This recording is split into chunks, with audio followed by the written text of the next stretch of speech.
Hi friends, நம்ம வீட்டில் ஒரு முருங்கை மரம் இருக்குது.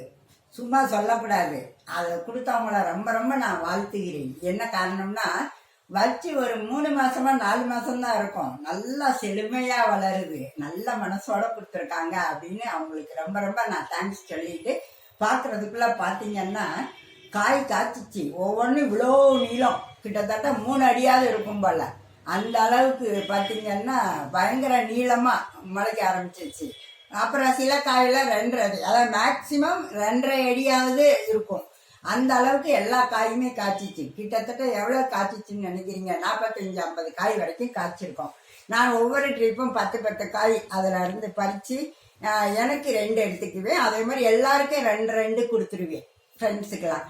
ஆனால் அவங்க எல்லாரும் சந்தோஷமாக வாங்கிக்குவாங்களா என்னங்கிறதெல்லாம் எனக்கு தெரியாது. என்னுடைய இது கடமையை செய் பலனை எதிர்பாராத மாதிரி நான் அவங்க எல்லாருக்கும் இது ஆர்கானிக் முருங்கைக்காய் மாதிரிங்க. நான் எந்த செயற்கை உரமும் போடலை, பூராமே இயற்கை உரம் போட்டே நான் வளர்த்தது. நல்லா டேஸ்டாக இருக்குது, நான் அனுபவித்ததை நீங்களும் அனுபவிங்கன்னு சொல்லி 4 ட்ரிப்பு எல்லாருக்கும் கொடுத்தேங்க. அப்புறமா எனக்கு நிறைய காய்க்கணுமா இல்லையா? ஒன்றுமே காய்க்கவே இல்லை. நானும் இப்போ ஒரு 6 மாசமா அந்த மரத்தை இப்படி பார்த்துக்கிட்டே இருக்கேங்க. ஒன்றும் காய்க்கல, மரம் மட்டும் நெடுன்னு வளருது, உயரமாக போகுது. வேற ஒன்றும் அதுல இருந்து எனக்கு கீரை பறிக்கிறது கூட கொஞ்சம் கஷ்டமாக இருக்கிற அளவுக்கு இருக்குது.